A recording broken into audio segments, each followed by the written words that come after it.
Hello student, नमस्कार। देखिए, BSc first year zoology की हम यूनिट 3 के बारे में बात कर रहे हैं, जिसमें आज अगला टॉपिक है ओरिलिया। सबसे पहले ओरिलिया का क्लासिफिकेशन पढ़ना है, उसके बाद इसके हैबिटाट वगैरह सारे पढ़ने हैं, जनरल कैरेक्टर और इसका डिस्ट्रीब्यूशन वगैरह सारे पढ़ने हैं। तो देखिए, सबसे पहले आता है इसका क्लासिफिकेशन। तो फाइलम है इसका सिलेंड्रेटा, क्लास इसकी साइफोजोआ, ऑर्डर है इसका सोमेस्टोमी और जीनस है इसका ओरिलिया और स्पीसीज है ओरिटा। तो ओरिलिया ओरिटा, ठीक है। उसके बाद आता है इसका वितरण या डिस्ट्रीब्यूशन। देखिए, विश्व में सबसे मोस्ट ऑफ महासागर में ये पाए जाते हैं। ओरिटा यानी ओरिलिया ओरिटा स्पीसीज जो है वो north Europe, north America, New Zealand, new England, Canada आदि में पाए जाते हैं। फिर उसके बाद है इसका हैबिट एंड हैबिटाट। देखिए, ओरिलिया ओरिटा को मोनजेली या जेलीफिश भी कहा जाता है। देखिए, फिश आ रहा है, इसका मतलब ये फिश नहीं है, जेलीफिश या मोनजेली कहा जाता है, ठीक है। उसके बाद ये है वर्ल्ड के गर्म तथा शीतोष्ण समुद्रों में पाए जाते हैं तथा एस्चुरीज तथा बंदरगाहों में भी ये देखने को मिलते हैं। आगे देखिए, ये है स्विमिंग करते हुए भी देखे जाते हैं। ये कार्निवोर यानी मांसाहारी होते हैं जो एनिमल पर फीड करते हैं। ये द्विलिंगी होते हैं जिसमें पोलिप स्टेज लेस डेवलप होती है या अब्सेंट होती है। आगे देखिए, स्ट्रक्चर ऑफ ओरिलिया। सबसे पहले ऊपर इसमें यहाँ गोनाड्स पाए जाते हैं। गोनाड्स यहाँ बॉडी के अंदर पाए जाते हैं और जो ऊपर वाली शेप है ये पूरी अम्ब्रेलर शेप है। ये जो पूरी शेप है ये अम्ब्रेलर है, अम्ब्रेलर सरफेस है इसकी। इसके अंदर जो है वो रेडियल कैनाल पाई जाती हैं और फिर इसके अंदर नीचे जो है मार्जिनल, इधर ये मार्जिनल टेंटिकल्स पाए जाते हैं। और जो नीचे वाली सरफेस है इसको कहते हैं सब अम्ब्रेलर सरफेस, यानी ये अम्ब्रेला जैसा ऑर्गेनिज्म दिखाई देता है। तो ऊपर वाली सरफेस है अम्ब्रेलर सरफेस और नीचे वाली है सब अम्ब्रेलर सरफेस। बॉडी में इसके बीच में गोनाड्स और रेडियल कैनाल वगैरह पाई जाती हैं। आगे देखिए, इसकी थ्योरी क्या है कि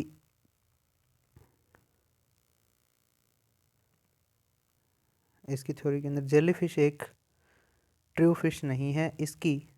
इसकी आकृति सॉफ्ट अम्ब्रेला शेप की होती है जो अभी हमने देखी है। इसकी बॉडी ट्रांसपेरेंट तथा ब्लूइश वाइट होती है, यानी नीले कलर की, थोड़ी थोड़ी वाइटिश कलर की होती है। इसके गोनाड्स यानी जनद जिसे कहते हैं, टेस्टिस एंड ओवरी गोनाड्स बोले जाते हैं इन्हें। गोनाड्स इसके रेड पिंक कलर के होते हैं जो क्लियरली विजिबल होते हैं, यानी साफ साफ दिखाई देते हैं। अभी हमने देखे थे जो बॉडी में ऊपर। इसकी बॉडी के किनारों पर टेंटिकल्स प्रेजेंट होते हैं यानी स्पर्शक, तथा बीच में मेनुब्रियम यानी हस्तक पाया जाता है, जिसके डिस्टल एंड पर एक स्क्वायर माउथ प्रेजेंट होता है। माउथ के प्रत्येक कॉर्नर से नीचे की ओर ओरल आर्म निकली रहती है। ओरल आर्म नीचे की ओर जो निकली हुई है वो भुजाएं इसकी। इनके किनारों पर निमेटोसिस्ट पाए जाते हैं। आगे देखिए, अगला है लाइफ साइकिल ऑफ ओरिलिया। यह एक द्विलिंगी जीव है, जैसे हमने पहले ही देख लिया, अर्थात इसमें लैंगिक द्विरूपता अब्सेंट होती है, सेक्सुअल डाइमॉर्फिज्म नहीं पाई जाती है। आगे देखिए, इसके एंड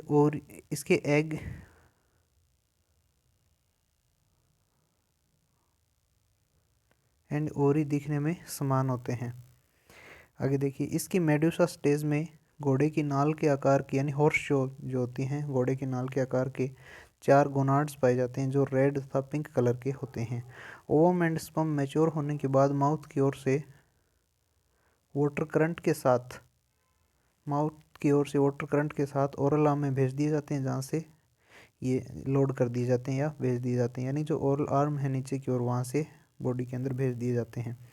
फिर उसके बाद है इसका फर्टिलाइजेशन यानी निषेचन। स्पर्मेटोजोआ यानी स्पर्म की स्टेज। स्पर्मेटोजोआ वाटर करंट के साथ ओवा तक पहुँचती हैं, ओवा यानी ओवम, ओवा तक पहुँचती हैं तथा स्टोमक या ओरल आर्म में निषेचित होता है या निषेचन होता है। इसलिए इसको इंटरनल फर्टिलाइजेशन भी कहा जाता है। उसके बाद देखिए, formation of planula larva. Planula larva याद रखना है किसका है, ठीक है। उसके बाद देखिए, होलोप्लास्टिक डिवीजन के बाद ब्लास्टुला से सीलिएटेड प्लेनुला लार्वा बनता है। फिर उसके बाद है फॉर्मेशन ऑफ साइफोस्टोमा। लार्वा इलोंगेटेड होकर मेनुब्रियम के चारों ओर टेंटेकल्स बना लेता है तथा ये बडिंग यानी मुकुलन द्वारा डिवीजन शो करता है। उसके बाद है फॉर्मेशन ऑफ एफायरा। ये क्वेश्चन एक बार आया हुआ शायद की, फॉर्मेशन ऑफ एफायरा या एफायरा क्या है। तो देखिए साइफोस्टोमा से एफायरा बनने की क्रिया स्ट्रोबिलेशन कहलाती है। स्ट्रोबिलेशन याद रखना कि साइफोस्टोमा से जो एफायरा बनने की प्रोसेस है वो स्ट्रोबिलेशन कहलाती है। आगे देखिए न्यूली रिलीज्ड एफायरा, यानी अभी जो नए बने हैं, न्यूली रिलीज्ड एफायरा जिलेटिनस माइक्रोस्कोपिक होता है। यानी जो नया नया बना है वो जिलेटिनस और माइक्रोस्कोपिक होता है, माइक्रोस्कोप से देखने के जैसा, देखने के लायक। कई सारे मार्जिनल टेंटिकल तथा 4 ओरल आर्म्स मिलकर फाइनली एफायरा से अडल्ट ओरिलिया का फॉर्मेशन करती हैं। यानी एफायरा क्या है, अडल्ट से जस्ट पहले की स्टेज है इसकी, ठीक है। तो ओरिलिया की अडल्ट से पहले की स्टेज क्या है, एफायरा है। उसके बाद देखिए न्यूट्रिशन इन ओरिलिया, इसमें पोषण किस प्रकार होता है। यह मांसाहारी जीव है जैसा कि हमने पहले देखा, जो एग्स तथा अन्य छोटे छोटे लार्वा को खाता है और यह फूड को ओरल आर्म द्वारा कैच करता है। यानी ओरल आर्म का बहुत यूज़ है इसमें, जैसे अभी देखा हमने ओरल आर्म क्या है, ये जो नीचे की ओर है ये है ओरल आर्म, ये सारी क्या है, ओरल आर्म है। तो इनके द्वारा एग वगैरह भी यहाँ से पकड़े जाते हैं और फूड भी इन्हीं के द्वारा कैच किया जाता है।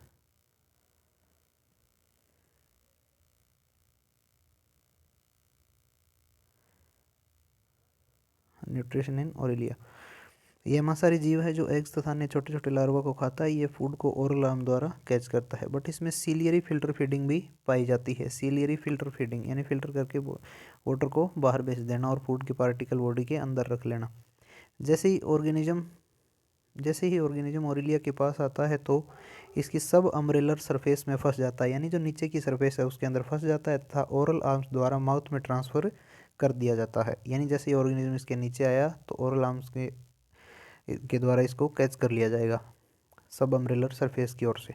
आगे देखिए स्टोमक में फूड का प्राथमिक पाचन होता है यानी प्राइमरी डाइजेशन होता है, जहाँ से इसे छोटे छोटे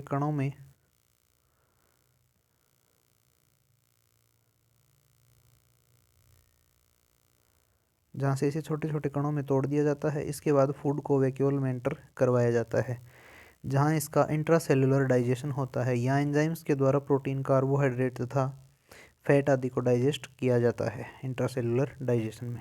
ये हो गया इसका न्यूट्रिशन। उसके बाद देखिए पॉलीमॉर्फिज्म इन सिलेंट्रेटा। तो पॉलीमॉर्फिज्म में क्या होता है, देखिए पॉली यानी मैनी, मॉर्फिज्म यानी फॉर्म या मॉर्फोलॉजी, कई प्रकार की आकृतियाँ या पॉलीमॉर्फिज्म इसमें पाई जाती है। कौन कौन सी है हम अभी देखते हैं। देखिए पहला है कॉलोनियल ऑर्गेनाइजेशन में 2 या अधिक रूप में जीव पाए जाते हैं जो एक दूसरे से स्ट्रक्चर में डिफरेंट होते हैं, ठीक है। यानी एक से अधिक स्ट्रक्चर पाया जाना ही क्या है, पॉलीमॉर्फिज्म है। यदि यह 2 रूप में पाया जाता है तो डाइमॉर्फिज्म है, उसके ज़्यादा पाया जाता है तो पॉलीमॉर्फिज्म है। उसके बाद देखिए क्लास है इसकी हाइड्रोजोआ। क्लास हाइड्रोजोआ पॉलीमॉर्फिज्म का इसका बेस्ट एग्जाम्पल है, जिसके अंदर पॉलीमॉर्फिज्म सबसे अच्छी पाई जाती है। उसके बाद देखिए पॉलीमॉर्फिज्म में सुविकसित यानी वेल डेवलप कार्य का लेबर डिवीजन होता है, यानी कार्य का विभाजन होता है। सीधी सी बात है, अलग अलग ऑर्गेनिज्म अलग अलग कार्य करते हैं तो वही होता है लेबर डिवीजन या कार्य का विभाजन, डिस्ट्रीब्यूशन ऑफ द वर्क समझिए आप। उसके बाद देखिए सिलेंट्रेटा में 2 बेसिक फॉर्म जिन्हें जूइड्स कहते हैं प्रेजेंट होती है। यानी जो ऑर्गेनिज्म की फॉर्म है उन्हें जूइड्स भी कहते हैं। पोलिप एंड मेड्यूसा तथा अन्य इनके ही मॉडिफिकेशन से ही बनती हैं। मेन जो 2 जूइड फॉर्म हैं यानी 2 मॉर्फोलॉजी है इनकी, वो एक तो है पोलिप, दूसरी है मेड्यूसा सिलेंट्रेटा में, और जो अन्य होंगी वो इन्हीं के मॉडिफिकेशन से बनाई जाती हैं। अब पहले के बारे में देखते हैं हम, पोलिप क्या है। इनसे पोलिप और मेड्यूसा से क्वेश्चन बहुत आते हैं, चाहे वो कंपटीशन का एग्जाम हो, एमएससी एंट्रेंस वगैरह का, या फिर इसका आपका बीएससी का। देखिए पोलिप क्या है, यह ट्यूबुलर स्ट्रक्चर है यानी नलिकाकार संरचना है जिसके एक सिरे पर टेंटेकल्स यानी स्पर्शक पाए जाते हैं जो माउथ को घेर कर रखते हैं। ये देखिए ऊपर की ओर जो है। दूसरा सिरा ब्लाइंड होता है यानी इसके ऊपर कुछ नहीं होता, अंध नाल या अंध टाइप का कहते हैं इसके आगे कुछ नहीं होता, ब्लंट एंड होता है एक प्रकार से। दूसरा सिरा ब्लाइंड होता है या ब्लंट एंड होता है जो पेडल डिस्क द्वारा सबस्ट्रेटम से जुड़ा रहता है। ये देखिए एक सिरे पर तो इसके क्या है, टेंटेकल निकले हुए हैं, दूसरा सिरा ब्लंट एंड है यानी इसके बाद इसका कुछ नहीं है, यहाँ कुछ नहीं निकला हुआ, ठीक है। बीच में इसके गैस्ट्रोवेस्कुलर कैविटी है, बाहर इसके एपिडर्मिस है, फिर मीजोग्लिया भरा हुआ है अंदर, और बॉडी मिल्क वगैरह है, ठीक है।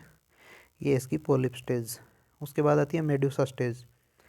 देखिए मेड्यूसा स्टेज के अंदर क्या होता है, इसकी बॉडी अम्ब्रेलर शेप की होती है, पता ही है हमें, जो भी पहले देखी थी, जिसमें मेन्यूब्रियम के पास सेंटर में माउथ तथा टेंटिकल आदि पाए जाते हैं। जो वेंट्रल सरफेस पर होते हैं। मेडुसा सामान्यतः मोटाइल होती है तथा सेक्सुअल रिप्रोडक्शन शो करती है। अब देखिए मेडुसा क्या करती है, सेक्सुअल रिप्रोडक्शन करती है और पॉलिप में चेंज हो जाती है, और पॉलिप क्या करती है फिर एसेक्सुअल रिप्रोडक्शन करती है और वापस मेडुसा में कन्वर्ट हो जाती है। ये देखिए मेडुसा इस प्रकार की है, नीचे की ओर टेंटिकल वगैरह बढ़ने लगते हैं। अब देखिए पॉलिप, ये है मेडुसा, एक बार ढंग से देख लीजिए, ये मेडुसा स्टेज है।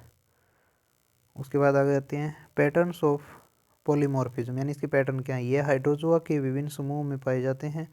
पहला है डाइमॉर्फिक यानी द्विरूपता, यह सिंपलेस्ट तथा कॉमन टाइप का पैटर्न है। इसका एग्जाम्पल है ओबेलिया ट्रबेलेरिया, ट्रबेलेरिया है भी। इसमें दो टाइप के जॉइड्स या फॉर्म पाई जाती हैं। पहली है गैस्ट्रोजॉइड या हाइड्रेंथस, जो क्या काम करती है, फीडिंग का काम करती है। दूसरी है गोनोजॉइड या ब्लास्टोसिस्ट, ब्लास्टोस्टाइल्स, ठीक है। यह एसेक्सुअल रिप्रोडक्शन के द्वारा करती है, किसके द्वारा, बडिंग के द्वारा। बडिंग यानी मुकुलन, पहले बड बनता है एक मुकुल और वो अलग हो जाता है और उसी प्रकार का ऑर्गेनिज्म बना लेता है पेरेंट लाइक। यह फिनोमिनन डाइमॉर्फिज्म भी कहलाता है, मेडुसा कन्वर्ट होती है तो। आगे देखिए ट्राइमॉर्फिक में क्या होता है, ट्राइमॉर्फिक गैस्ट्रोजॉइड तथा गोनोजॉइड के अलावा डेक्टाइलोजॉइड भी इसमें पाया जाता है। यानी डाइमॉर्फिक में तो क्या होता है, गैस्ट्रोजॉइड और गोनोजॉइड दो ही पाए जाते हैं। उसके बाद ट्राइमॉर्फिक में गैस्ट्रोजॉइड और गोनोजॉइड के अलावा एक तीसरी डेक्टाइलोजॉइड भी पाई जाती है। उसके बाद देखिए पॉलीमॉर्फिक, पॉली का मतलब ये होता है बहुत सारी फॉर्म्स। पॉलीमॉर्फिक, इसमें 3 या इससे अधिक प्रकार की जीवों की स्टेज पाई जाती है। पहली है हाइड्रोएक्टिनिया, सॉरी इसका एग्जांपल है हाइड्रोएक्टिनिया में। पहले देखिए गैस्ट्रोजॉइड, गैस्ट्रोजॉइड का काम क्या है, फीडिंग का काम है। गैस्ट्रोजॉइड का काम है फीडिंग का। उसके बाद है डेक्टाइलोजॉइड, इसका काम है प्रोटेक्शन या सुरक्षा का। उसके बाद है टेंटिकुलोजॉइड, उसका काम है सेंसरी फंक्शन करने का। उसके बाद है स्केलेटोजॉइड, स्केलेटो यानी स्केलेटन से बना है, तो सीधी सी बात है स्पाइनी प्रोटेक्शन ऑफ काइटिन होता है, यानी सुरक्षा करती है काइटिनस प्रोटेक्शन के द्वारा।